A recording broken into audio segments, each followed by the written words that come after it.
Good morning, brothers and sisters. It is 8:54 a.m. Central Standard Time on February 23rd, 2022. I hope our Creator is keeping you well and safe wherever you are in the world. Please make sure you hit that like, share, and subscribe button. And please ring the bell for any critical future updates, should we have any. We're going to do this video. It's going to be a little different today. Today we're talking about the return of Pluto 2022. A lot of people don't realize, but yesterday, basically, February 22nd of 2022, Pluto return means that the planet Pluto is returning to the same natal chart position it was in at the signing of the Declaration of Independence in 1776. That's pretty interesting, don't y'all think? For the United States, Pluto is returning to that location 27 degrees Capricorn, 244 years after it was founded. Well, ain't that something? Isn't there a bunch of crazy stuff going on right here in the United States right now? I would absolutely say so. I mean, there's strong effects that was felt in 2022 or 2020, which I actually felt it the whole year. I'm sure many of you did, if you can remember back. So let's go take a look at what this actually looks like today. So we are here at planetstoday.com, and we can see the alignment of where they're at. And here's Pluto all the way over here. So this is today. This is what we're looking at. But you know, I started thinking about this, and I'm like, well, maybe we should look at this from a different perspective, okay? So I'm going to go ahead and exit off of this guy, and I'm going to exit off of, we're going to go right over to here.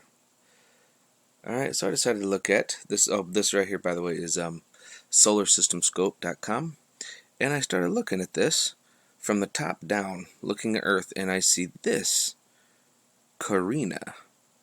This is a constellation, Karina. And I'm like, okay, well, this is interesting. So looking down, we can see that Earth is in Karina. So I came over here to Karina Constellation. Karina Constellation is located in the southern sky. Its name means the keel of a ship in Latin. Carina used to be part of the much larger constellation Argo Novis, along with the constellation Puppis, the stern, and Vela, the sails. The constellation represents the mythical ship Argo, on which Jason and the Argonauts sailed to get the golden fleece. Isn't this getting a little interesting? Argo Novis was first catalogued by the Greek astronomer Ptolemy in the 2nd century CE. It was the French astronomer Nicolas Louis de La Salle who divided it into three smaller constellations, Carina, Puppis, and Vela, in the 18th century. The three smaller constellations were added to the official list of modern constellations in the early 20th century when the International Astronomical Union, defined the constellation borders of the celestial sphere. You know, it's kind of funny how unions, and I don't know how many people know about the legal system on how it runs under maritime law. Bar, lawyers have to take their bar where they pass their bar, which stands for British Accredited Registry.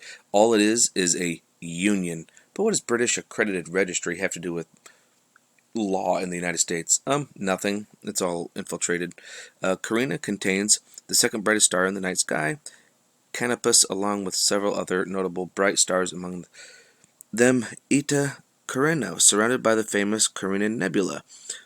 Other famous deep sky objects in the constellation include Theta Carinae Cluster, Southern Pleiades, the Wishing Well Cluster, the Diamond Cluster, and the Open Cluster NGC 3603.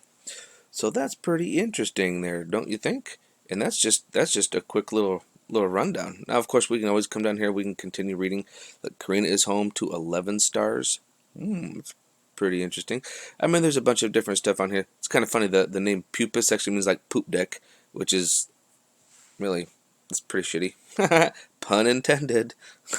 Sorry.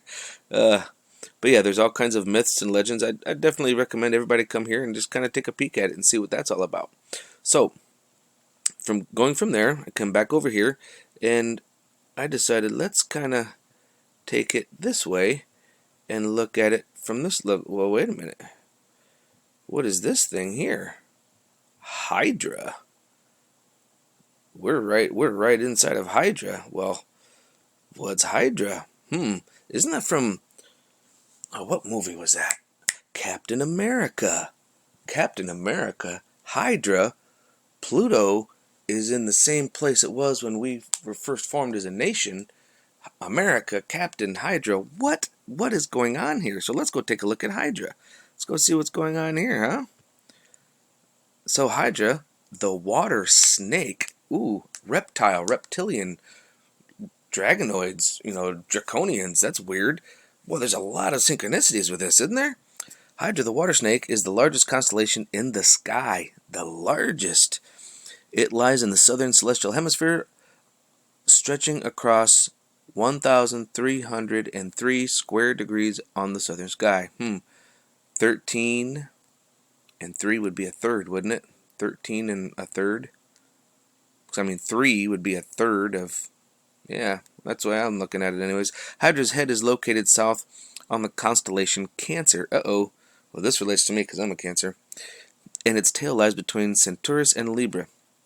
Constellation was first cataloged by the Greek astronomer Ptolemy in 2nd century. It represents the Linnaean Hydra from the Greek myth of Hercules. 12 labors. 12 labors. 12 tribes of Israel. 12 months. 12 zodiac signs. Anybody getting the synchronicities here? Sometimes it is taken to represent the water snake from the myth about the crow that tried to trick the god Apollo by blaming the snake for its tardiness in fetching the god some water. Water in the heavens? What? Wait a minute here. There's some funky stuff going on here. I don't know. That's how the earth was flooded, wasn't it? Water came from the heavens?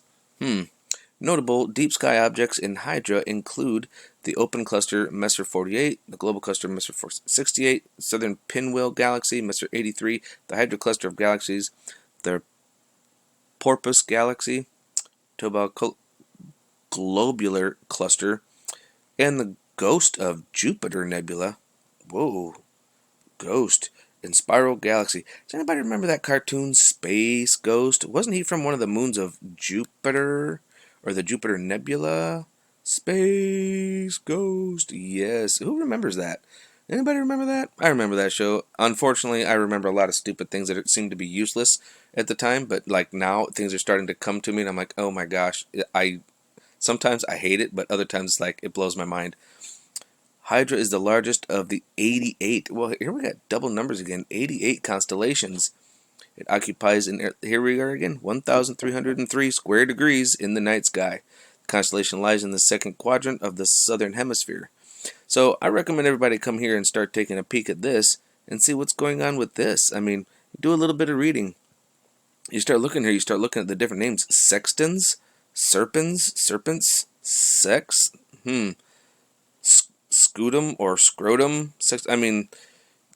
They're really putting a lot of stuff in here that's just really, really stretching things out here, folks. Look, triangulum. Start looking at the words and start thinking and go, There's a lot of things that make you go, Now, who remembers that song? Anyways, stay safe out there, folks. Do some reading. Look at the myths. Come down here and start reading this and start understanding that there's a lot of reality in the myths of what we're talking about here, of what's really happening, what's really going on. Anyway, stay safe out there, folks, and remember that love is the only way forward.